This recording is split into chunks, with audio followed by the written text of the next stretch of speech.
Welcome back to Suns Valley Podcast, everybody. And if you've been paying attention this season, you know that things are going very swimmingly for the Suns. Better than I could have expected.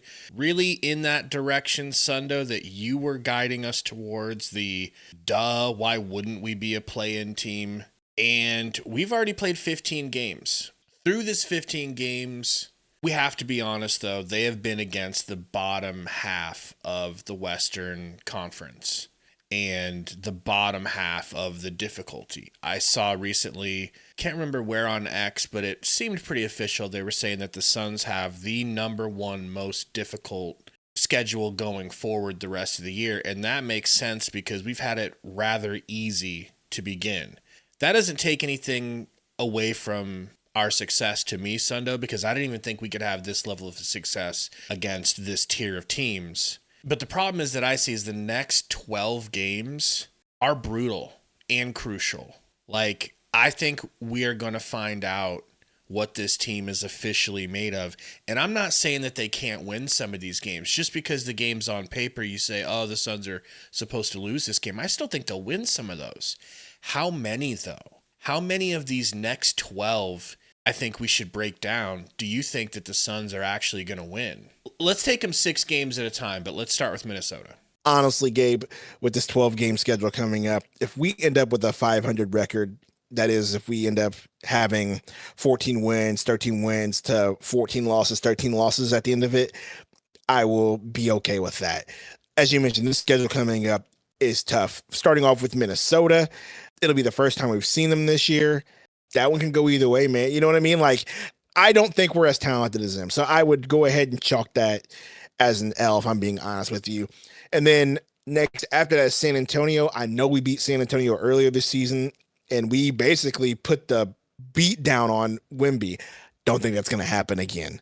So we could easily lose 3 straight. Wemby's currently out, and I don't think he's going to be back. So does that change your mind? I feel like they still owe us. Like, they're going to just owe us one. They still owe us, but again, I still think without Wemby being there, that definitely does change things, but they still have a good, nice little roster. So, I mean, you never know, especially with this team, like we could just completely fumble the rock and they go ahead and beat us. So you're right about that one. They could owe us there, but that does change my mind just a little bit. But I don't know, man. But moving on to Houston, dude, we could very well start this 12-game schedule with 3 straight losses. Just being honest with you. Just seeing those 3 games right there. Minnesota, San Antonio, Houston easily could be 3 straight. We could easily be 2-1. We could easily go 1-2. It can kind of go either way. You told me earlier, though, that you think we beat the brakes off of Houston. I never said that. I said I wasn't as worried about Houston. And then, you know, I mean, I'll be honest. I watched Houston for the first 2 or 3 games of their season, and then I kind of just sort of stopped watching them. So my impression of them was those first 3 games, and they started off, you know, the season losing to the Pistons and whoever else. And so to me, I'm thinking, okay, well, they're not going to be that great. Now, I should learn, because if people did that to us this season, you know, people would think we were going to be bottom feeders starting off the season, you know, 1-4. So, you know, I should have known better. But that's how I was basing off Houston. But after doing some research and watching them, and I even watched the game tonight, they're pretty good. So I'm not going to sit here and say that Houston, I'm not afraid of them. I do think that that'll be a loss. I think Kevin Durant will be ready to play us. And they just have too much young talent on that team, and they'll match up really well against us. So I think that Houston game will probably be a loss. Yeah, me too. And you're exactly right. I mean, you can't look at what they were early in the season and not see something completely different. But like you said, so are we. We started 1-4, and we've won 8 of our last 10 games. Like, did we ever win 8 out of 10 last season with, I mean, maybe with that 9-2 start, but I mean, absolutely, the 9-2 starts when we started it. You know, I don't want to sit here and act like we can't beat the Rockets, because there's a part of me that thinks that we can. It just is going to depend on what kind of shooting night do we have. It's unfortunate that we're not going to have Jalen Green, because that just it's going to be like an incomplete picture of the trade. Yeah, that could skew it to make it look like we really got cooked in the trade or whatever. But Dylan Brooks has been playing just picture perfect, better than anyone would have imagined he was going to play in a Suns jersey. But who are the other 2 games or 3 games of that first 6? Let me go back and say this. The first 3 games, Minnesota, San Antonio, and Houston, are all in Phoenix.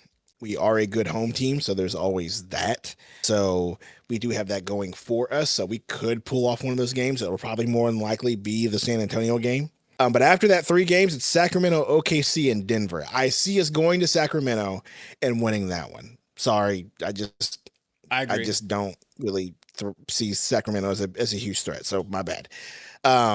OKC, it'll be the first time we see them, and it's in OKC. So I see that as an L. And then on a back-to-back, we come back home and play Denver. It can go either way because, again, we're a good home team. But, it's Denver. And let's be honest, Denver has had our number for the past few seasons. Ever since they've basically had our number since we eliminated them from the playoffs in that finals run. And then after that, they eliminated us. 2 seasons later, they won the finals. And then they just have had our number. We've beat them maybe 1 or 2 times in that stretch, but they've had our number. So I can see that continuing again, especially on a second night of a back-to-back. Second night of the back-to-back, that's the part that really kills it for me. But without that, I would argue they haven't played versus this oddball team. And this oddball team is different. So I want to see what this version of the Suns looks like against Denver, because I think we're going to look better. I want to pump the brakes there. Yeah, I was going to say, we did play them earlier in the season. Now that's early. Team was finding its footing. They seem to really rallied around, like you said, the oddball. They seem to be basically playing for each other. I want to add that this team seems way more entertaining, and they just seem to be way more, I'm not gonna say into each other. That sounds weird, but they seem to be playing for each other. They seem to actually like being around each other and cheering for each other. And so maybe, but on the second night, the back-to-back, I just don't know. After that, we go and play Los Angeles Lakers in LA, December 1st. That's going to be a really tough game. I mean, all these games right here that I'm talking about, Minnesota, by the way, Minnesota's a cup game. So let's hope that we actually do something during a cup game. I love that. But all these games are coming with only 2 days or 1 day rest in between, all the way until December 1st. So it's like December 21st, 2 days rest, 23rd, back to back to Houston, 2 days rest, Sacramento, 2 days rest, OKC, back to Denver, 2 days rest to Los Angeles. So there's going to be a lot of travel there and a lot of not resting. So I could see the team being very tired by the time they get to LA. This video is brought to you by our presenting sponsor, FanDuel.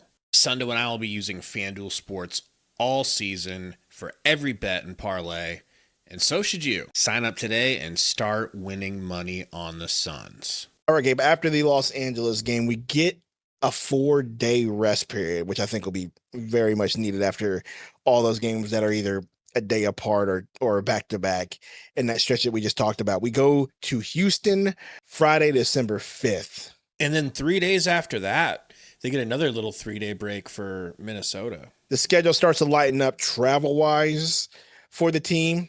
And then after Minnesota, we got 10 days until, that's going to be the cup period. And so there'll be a little bit of break there to Golden State. But honestly, I think we could pull off beating Houston or Minnesota in that time with that rest. And you've already seen them once at home. And, just in case you lose to one of them, I think you can pull off a W there. Let me put it this way. I think we can either beat them. We can beat Minnesota this Friday and then lose to them on the 8th. And then we can possibly beat Houston Monday, November 24th at home and then lose to them, or vice versa. I think you can flip either one of those. And I think you can flip those wins one way or the other. I agree. I think we can take either the Houston or the Minnesota game. And then I think we win at least one of those Golden State Warriors games. One of those, Steph won't be as hot, and I think we'll be able to beat them. And then I kind of feel like we're going to split with LA. I don't think LA is going to beat us every time this year. I just think either that December 1st or that December 23rd Los Angeles game, we're going to win as well. So I think I'm with you, bro. I think it's going to be a B+ grade if we can just go 500. An A+ grade if we go above 500 in the next 12 games. And hopefully we just don't put up like a C or a D, and because that means the season will flip on its head. I think the C will be if we end up being 500, like our record is 500 at the end of the stretch. I think the B is these 12 games you go 500 throughout that, because then you're still end up with a winning record. I think that's the B. Now, I think the A plus is you end up winning more games in this 12 game period than losing. That, I think that's how I look at it anyway. I think the C, which is like average, which is like, okay, you're doing fine, you can still make up for it. I think ending up with a 500 record at the end of it, meaning 14 games, 13 games, that's what our schedule record looks like. I think that's the C. And then the B would be just going 500 in this 12.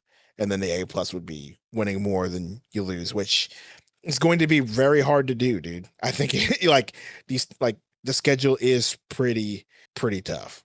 Tell us in the comments what you guys think. How many games out of the next 12 of this gauntlet will the Phoenix Suns win and or lose?